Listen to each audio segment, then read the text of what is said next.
हरिओम। आगे पढ़ेंगे शांति पथ प्रदर्शिका से कुछ ऐसे पत्र जो विदेशी साधकों के द्वारा स्वामी जी को लिखी गई थी। पूज्य स्वामी जी महाराज, मेरे देशवासियों की दुर्दशा के लिए आप जो सहानुभूति सूचक वाणी प्रेरणा किए हैं, उसके लिए आपको धन्यवाद ज्ञापन कर रहा हूँ। मेरे प्रश्न समूह के समाधान के लिए आप जो सब व्याख्याएं अत्यंत कृपा करके बताए हैं, उसके लिए भी मैं बहुत कृतज्ञ हूँ। ये सब बातें बहुत ही युक्ति संगत हैं।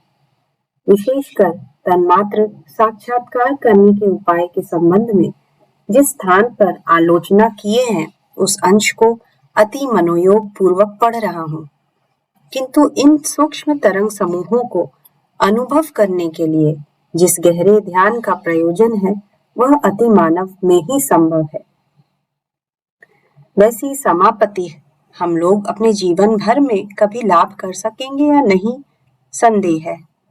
जो भी हो, स्वामी जी आपने जो लिखा है, उससे यह सिद्धांत कर सकता हूँ कि तन्मात्र साक्षात्कार बिना ही केवल आत्म साक्षात्कार के लिए कोई भी साधना कर सकते हैं। किंतु जिज्ञासा यह है कि महर्षि पतंजलि ने क्या निम्नतर समाधि से उच्चतर समाधि में पहुंचने के लिए क्रम से अर्थात क्रमवार अग्रसर होने का उपदेश नहीं दिया था? अर्थात सवितर्क, निवितर्क, सविचार, निर्विचार, सानंद, सास्मित एवं अंत में असंप्रज्ञात समाधि में स्थिति लाभ करने का उपदेश नहीं दिया है? निम्नतर समाधि समूहों की उपेक्षा करके अग्रसर होना क्या संभव है? इसलिए संदेह होता है कि यदि मैं सविचार अथवा सवितर्क समाधि में संतोषजनक तौर से पहुंचने में असमर्थ होता हूँ, तो ठीक तौर से शुद्ध पुरुष में संयम करने की आशा कैसे कर सकता हूँ? इसे छोड़कर भी यदि आप योग सूत्र के द्वितीय पाद का 10वां सूत्र अर्थात ते प्रतिप्रसव या सूक्ष्म इस सूत्र की कृपया व्याख्या करके भेजें, तो मैं बड़ा ही आभारी रहूंगा। प्रतिपक्ष भावना किस प्रकार से अभ्यास करनी चाहिए, उसे भी जानना चाहता हूँ। जब योग विरोधी कोई चिंता मन में आती है, तब केवल उसी समय यह अर्थात प्रतिपक्ष भावना अभ्यास करनी चाहिए अथवा यह साधना प्रवाह नियम अनुसार करनी पड़ती है? स्वामी जी, इस प्रसंग में आपको आत्म संयम के विषय में कुछ उपदेश देने का अनुरोध कर रहा हूँ। स्वामी विवेकानंद जी कहते हैं कि यदि कोई आत्म प्रतिष्ठा लाभ में ठीक से कृत कार्य होने की इच्छा करता है, तो उनको इंद्रिय आदि से मन को किस तरह से पृथक करना चाहिए, वह अवश्य ही सीखना होगा। परंतु दुख का विषय है कि वे स्पष्ट रूप से इस विषय में कुछ भी नहीं कह गए हैं। अच्छा, पतंजलि के मत में वैराग्य है क्या? यह अभ्यास के द्वारा अधिकृत रागहीन कामनाहीन अवस्था है अथवा दृढ़ संकल्प के द्वारा किसी कामना या अनुराग को दमन करने के लिए तीव्र प्रचेष्टा का वैराग्य कहा जाता है? आप लोगों के पूज्यपाद आचार्य देव के संबंध में जो लिखे हैं, उससे ऐसा लगता है कि वे एक असाधारण व्यक्तित्व संपन्न मानव थे। आचार्य देव के शिष्यों के द्वारा लिखित उनकी क्या कोई जीवनी है? श्री श्री हरिहरानंद आरण्य जी के प्रवर्तित पंथन अनुयायी साधना के संबंध में आपने जो उपदेश दिया है, उसके लिए मैं आंतरिक धन्यवाद ज्ञापन कर रहा हूँ। आपने मेरे प्रश्न समूहों का विज्ञान सम्मत एवं युक्तियुक्त उत्तर दिया है, इसलिए फिर मेरे अंतर के गंभीरतम प्रदेश की श्रद्धा और कृतज्ञता प्रकाश करता हूँ। स्वामी जी ने उत्तर दिया है, मैं अत्यंत आनंद के साथ आपके प्रश्नों का उत्तर दे रहा हूँ, किंतु इस संबंध में विशद व्याख्या के लिए हम लोगों के आश्रम से प्रकाशित पुस्तकावली का सहारा आपको लेना होगा। तन्मात्र आप जिसमें सहजता समझ सकें इसलिए पाश्चात्य जगत के युक्ति की ओर लक्ष्य कर मैंने उसकी वैज्ञानिक व्याख्या द्वारा सुस्पष्ट करने की कोशिश की है, किंतु उसकी साक्षात अनुभूति के लिए जो यौगिक पंथा अवलंबन किया जाता है वह इस प्रकार का है। अपने पूर्ववर्ती पत्र में ही मैंने कहा है कि रूप शब्द आदि की अनुभूति के परमाणु सूक्ष्मतम अवस्था ही तन्मात्र है। जब कोई साधक इन सब रूप शब्द आदि के किसी एक ही में उसके एकाग्रता रूप ध्यान को प्रगाढ़तर करते रहते हैं, तब वे एक ऐसी अवस्था में पहुंचेंगे जो अतिक्रांत होने पर वे उस विषय के संपर्क से विच्छिन्न होंगे, अर्थात उस विषयक ज्ञान और उनका नहीं रहेगा, एवं उस समय उनका मन केवल अहम भाव में केंद्रीभूत होगा। रूप शब्द आदि की अनुभूति से विचलित होने की ठीक पूर्व अवस्था ही उस तन्मात्र का साक्षात्कार है। अतः रूप शब्द आदि की सूक्ष्मतम अनुभूति ही तन्मात्र है। बाह्य विषय की एलिमेंट, मॉलिक्यूल, इलेक्ट्रॉन या प्रोटॉन में विभाग करके तन्मात्र में पहुंचा नहीं जा सकता। उस रूप अंश विभाग का कोई अंत भी नहीं है। समाधि लाभ के विभिन्न उपाय आप योग सूत्र प्रथम पाद में देख सकेंगे।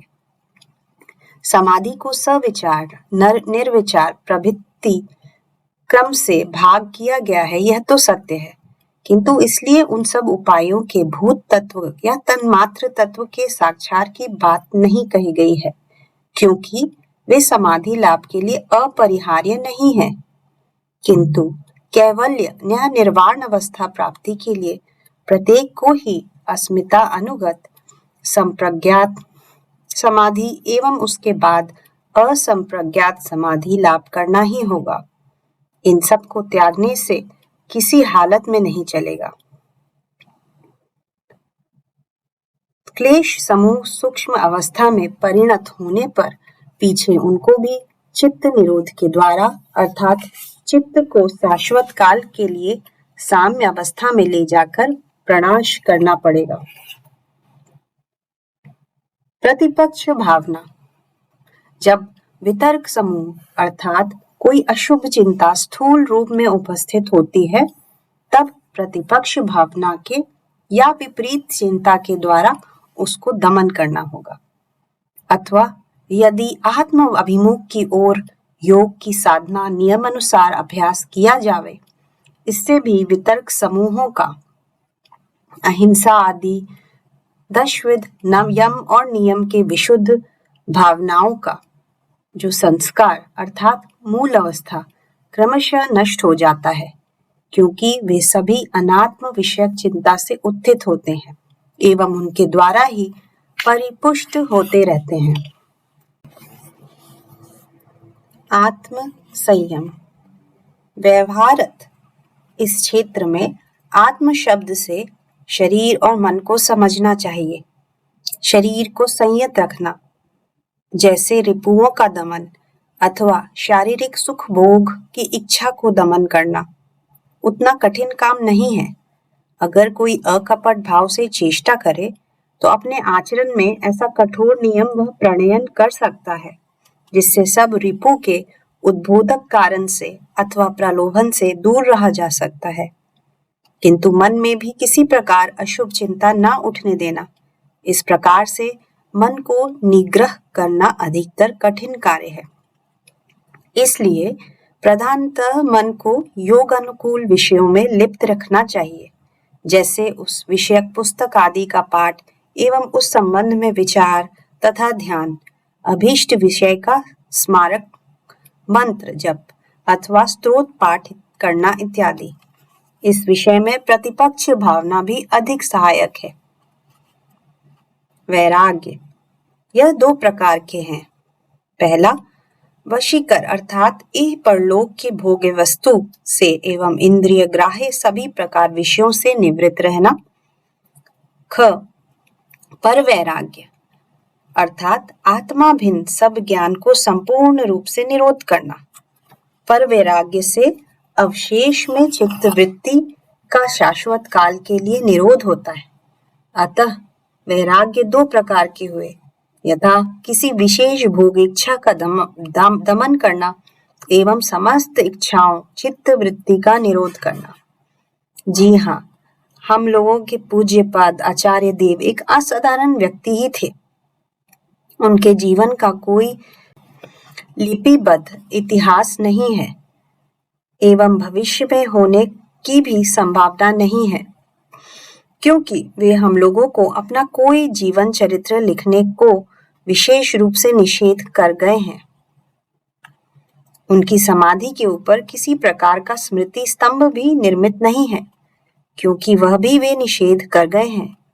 फिर भी भास्वती नामक संस्कृत टीका यह एवं बंगला भाषा में विशद व्याख्या समन्वित जो अपूर्व योग दर्शन की वे रचना कर गए हैं, वही उनकी स्मृति को जनगणों के मन में चिरकाल जागृत रखेगी।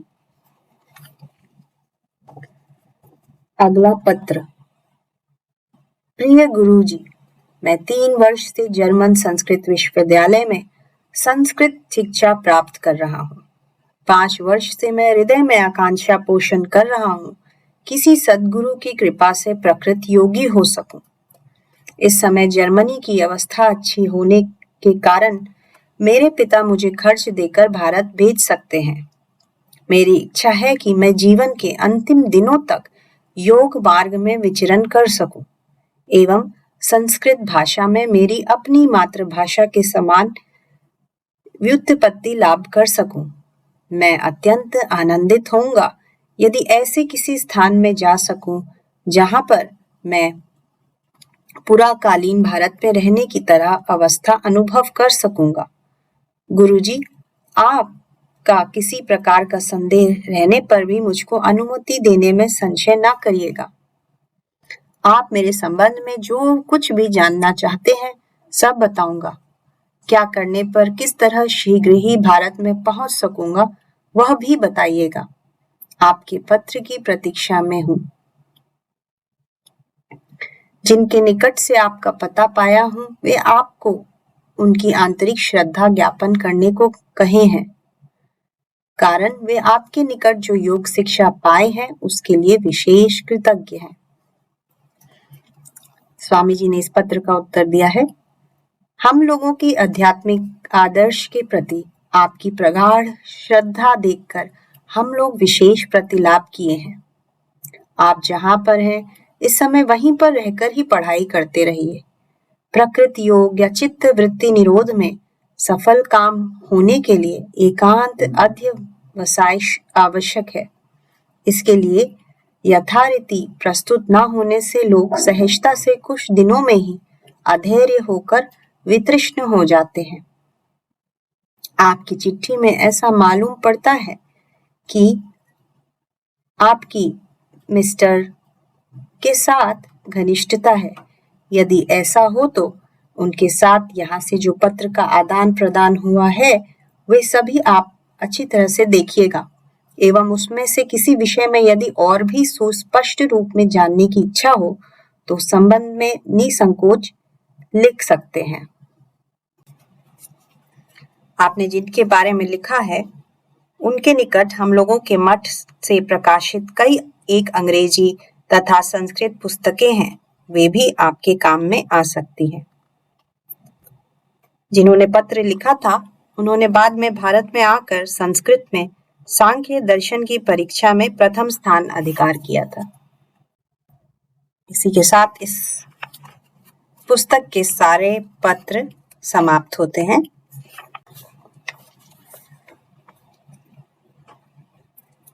अध्याय है अब अभ्यास और वैराग्य। अभ्यास वैराग्य अभ्यायम तनिरोध योग सूत्र। अभ्यासेन तु कौन्तेय वैराग्येन च गृह्यते गीता। परमार्थ साधन के 2 उपाय हैं, अभ्यास और वैराग्य। अभ्यास और वैराग्य यह 2 शब्द साधारणतः पारमार्थिक विषय में व्यवहृत होने पर लौकिक व्यवहार से भी इन दोनों का प्रयोजन देखा जाता है।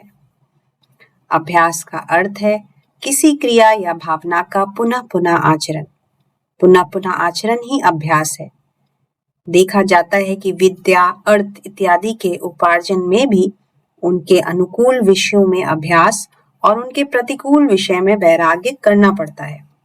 अतः जिस किसी विषय में उन्नति करने के लिए अभ्यास वैराग्य की आवश्यकता है, परमार्थ विषय में भी उसका व्यतिक्रम नहीं है। अभ्यास के द्वारा कर्म में निपुणता या कुशलता होती है। दुखमूल हेय विषयों का अभ्यास ही विदुष्ट अभ्यास है और मंगलदायक विषयों का अभ्यास ही सद अभ्यास है। हम जो भी कुछ करते हैं उसी का संस्कार होता है, अर्थात छाप पड़ती है। छाप पड़ती है यह शब्द उपमा घटित होती है। वस्तुतः क्रिया के बार बार अनुष्ठान से वह क्रिया सहज या अनायास हो जाती है। वही निपुणता है और उसका हेतु ही संस्कार है। अभ्यास और वैराग्य ग्रहण और त्याग रूप है। जो चाहिए, जो अनुकूल है उसे ही ग्रहण करते हैं और जो नहीं चाहिए, जो प्रतिकूल है उसे त्याग करते हैं, परिहार करते हैं, अर्थात उससे राग या आसक्ति को हटा लेते हैं। यही वैराग्य है। किच्छ ग्रहण के साथ ही अग्रहण या त्याग एवं त्याग या अग्रहण के साथ ही ग्रहण मिश्रित है। अनुकूल को ग्रहण करते ही प्रतिकूल को त्याग करना पड़ता है, अन्यथा अनुकूल ग्रहण का फल नहीं फलता। इसलिए अभ्यास वैराग्य परमार्थ साधन का युग्म उपाय है। एक को छोड़कर दूसरे को सम्यक आचरण या अनुष्ठान संभव नहीं है। योग सूत्र में अभ्यास शब्द का परिभाषिक अर्थ है स्थितो यत्नो अभ्यासः, वह चरम अभ्यास है। यम नियम आदि का विद्या श्रद्धा पूर्वक पुनः पुनः अनुष्ठान भी अभ्यास है एवं जितने दिनों तक उन समस्त इष्ट विषयों में सम्यक स्थिति न हो उतने दिनों तक ही अभ्यास या यत्न करना पड़ता है। चरम अभ्यास का अर्थ है चित्त वृत्ति के सम्यक निरोध के लिए यत्न। यम नियम आदि का आचरण भी अभ्यास है, क्योंकि वे निरोध के सहायक हैं, इसलिए अवश्य अनुष्ठेय आचरण है। परमार्थ साधन में प्रतिकूल क्या है? क्लेश समूह ही प्रतिकूल है। अविद्या, अस्मिता, राग, द्वेष तथा अभिनिवेश ही क्लेश है। वैराग्य का अर्थ है क्लेश रूप प्रतिकूल विषयों का बहिष्करण, अर्थात क्लेश के अनुकूल विषयों में विराग करना। क्लेशदायी तथा क्लेश के उपजीव्य विषयों से आसक्ति को या मन की लोलुपता को खींच लेना। क्लेश, समूह, प्रसुप्त, तनु, विच्छिन्न तथा उदार, ये 4 प्रकार से हमारे चित्त में अवस्थान कर रहे हैं। प्रसुप्त का अर्थ है संस्कार रूप में रहना। उपयुक्त कारण उपस्थित होने से वे सब प्रकट हो जाएंगे। जैसे बाल्य अवस्था में अनेक वृत्तियां प्रसुप्त या अप्रकट भाव से रहती थी। विच्छिन्न का अर्थ है सामयिक अनुदित रूप में रहना। जैसे जब पुत्र को प्यार कर रहे हैं उस समय उनकी क्रोध वृत्ति अनुदित है एवं स्नेह वृत्ति उदित है। पक्षांतर में जब दुरंत संतान को शासन या तिरस्कार कर रहे हैं उस समय उनकी क्रोध वृत्ति प्रकट या उदित है और स्नेह वृत्ति अप्रकट है। अथवा जिस प्रकार अति भोजन के बाद लोभ वृत्ति अनुदित या प्रछन्न हो जाती है और कुछ काल के बाद उदित होती है। प्रसुप्त, विच्छिन्न, उदार, इन 3 भावों से क्लेश वृत्तियां सहजत हैं, किंतु उन सब का तनु भाव साधन साध्य है। क्लेश समूहों का तनुकरण या छीनीकरण ही अभ्यास वैराग्य का उद्देश्य है। साधन के द्वारा क्लेश समूह तनु अर्थात छीन होंगे। तनुता के फल से प्रयोजक या उन्मेषक निमित्त के सानिध्य में या संस्पर्श में भी वे सब प्रबल भाव से नहीं उठेंगे अथवा स्वल्प कारण में वे सब वृत्तियां का उद्रेक नहीं करेंगे। तनु होने का अर्थ ही है वृत्ति उद्रेक की प्रवणता या योग्यता का कम हो जाना। साधन के बल से क्षीण होते होते उन सब की ऐसी एक अवस्था होती है कि वे सब और क्लेश वृत्तियों का उद्रेक नहीं करते हैं, किंतु उस समय भी संस्कार का पूर्ण नाश नहीं होता, मात्र उनकी कार्यकारिता ही अपचित होती है। यही दग्ध बीजवत भाव है। भुना हुआ बीज आकार में बाहतर बीज की तरह होने पर भी जैसे उसके अंकुर उद्गम नहीं होते, यह भी उसी प्रकार है। यही क्लेश की सदा प्रसुप्ति है। कोई सिद्ध योगी यदि संस्कार साक्षात करना चाहे तो उस समय उस दग्ध बीजवत संस्कार का भी स्मरण होगा, किंतु वह स्मृति राग द्वेष आदि से युक्त होकर नहीं उठेगी। क्लेश की यह सदा प्रसुप्ति ही अभ्यास वैराग्य का अंतिम फल है। वैराग्य माने जिसमें आसक्ति है, उसमें विराग भाव, अतः वह एक मनोभाव है या मन की अवस्था है। बाह्य व्यवहार में वह आंशिक प्रकटित होने पर भी प्रधानतः स्वयं ही अपने मन को परीक्षा करके जानना चाहिए, किंतु आसक्ति की वस्तु से कोई पहले ही संपूर्णतया उपरत नहीं हो सकता। इहलोक के दृष्ट तथा परलोक के अनुश्रविक जितने प्रकार के भोग्य विषय हैं, चित्त जिस समय उन सबसे उपरत होने का सामर्थ्य लाभ करता है, उस समय का वह वैराग्य ही चित्त का वशीकर रूप वैराग्य है। वह वशीकर अधीन होने के पहले वैराग्य की ओर और भी 3 अवस्थाएं अधिगम और अतिक्रमण करनी पड़ती हैं। प्रथम यतमान अर्थात साधन के प्रतिकूल या पाप और लोभ के विषयों से चित्त विरत होने, इस प्रकार की चेष्टा मूलक वैराग्य। चेष्टा या प्रयत्न के द्वारा पहले किसी किसी विषय में मन विरागयुक्त होता है। इन विषयों में मेरी आसक्ति है, इन विषयों में मेरी आसक्ति नहीं है, इस प्रकार पृथक करके अवधारण या निर्णय की योग्यता ही द्वितीय व्यतिरेक वैराग्य है। यह अकपट साधन की बात है, अन्यथा प्रबल आसक्ति के विषयों को हम आड़े करके रखना चाहते हैं। जैसे कहावत है, टोकरी दबाकर रखना। वैराग्य की तृतीय अवस्था का नाम एक इंद्रिय है। वैराग्य का साधन करते करते विषय आसक्ति समस्त इंद्रिय पथ से सिकुड़कर जब मात्र मन रूप एक इंद्रिय में किंचित औत्सुक्य या राग रूप में रहती है, वैराग्य की इस अवस्था को एक इंद्रिय कहते हैं। अर्थात आसक्ति उस समय मनोरूप एकमात्र इंद्रिय में औत्सुक्य या सूक्ष्म राग रूप में स्थित है, किंतु उसके द्वारा विषयों में इंद्रियों की प्रवृत्ति नहीं होती। वह राग या औत्सुक्य भी जब दृष्ट तथा अनुश्रविक समस्त विषयों से उठकर नाश प्राप्त होता है, तभी चित्त का वशीकर रूप वैराग्य सिद्ध होता है। अनिष्ट क्लेशदायक विषयों में ही वैराग्य करना चाहिए, लेकिन विषय तो अनंत है।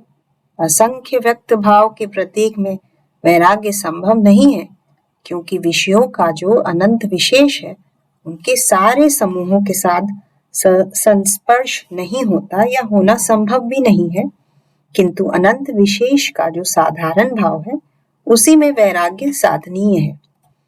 जगत शब्द स्पर्श रूप रस गंधमय है। शब्द स्पर्श रूप रस गंध में ही हम नाना प्रकार से रत हो रहे हैं। इन शब्द स्पर्श रूप रस व गंध में वैराग्य होने पर समस्त विषयों में ही वैराग्य होगा, क्योंकि विषय अनंत होने पर भी वे तो शब्द स्पर्श आदि के रूप में ही हमारे ग्राह्य तथा भोग्य में है। अनासक्ति ही वैराग्य का स्वरूप है। अनासक्ति से विषय त्याग होता है, अतः वस्तुतः त्याग व्यापार आध्यात्मिक है। इसलिए मूलतः वह आसक्ति का त्याग है। आसक्ति का आश्रय मन है। मन से त्याग ही शेष त्याग है। विषयों के छोटे बड़े के अनुयायी बाह्य दृष्टि में त्याग का भी छोटा बड़ा है, किंतु परमार्थ दृष्टि में उस प्रकार का कोई पार्थक्य नहीं है। भगवान बुद्ध राजा के लड़के थे, उन्होंने राज्य का त्याग किया था।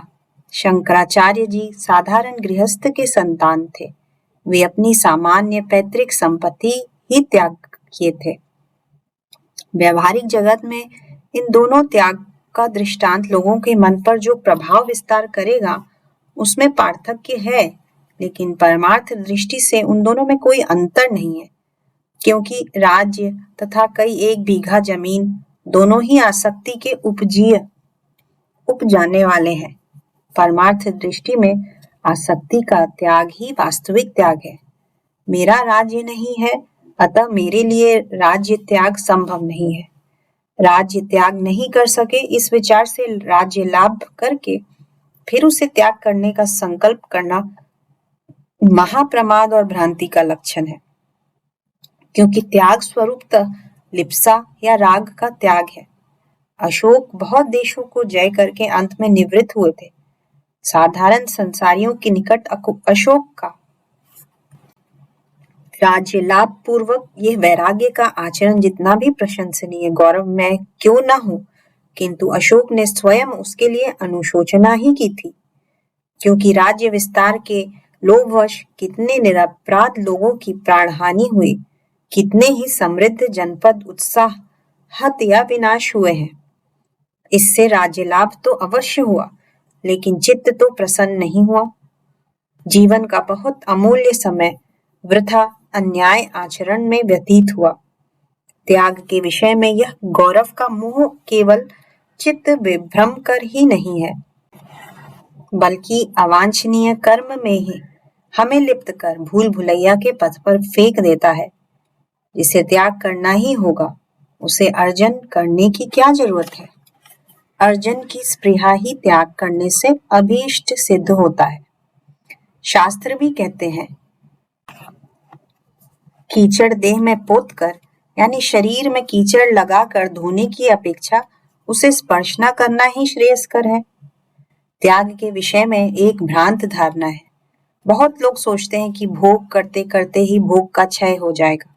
जिसे भोग कर रहे हो उसका त्याग संभव हो सकता है, किंतु भोग के परिणाम त्याग नहीं होता।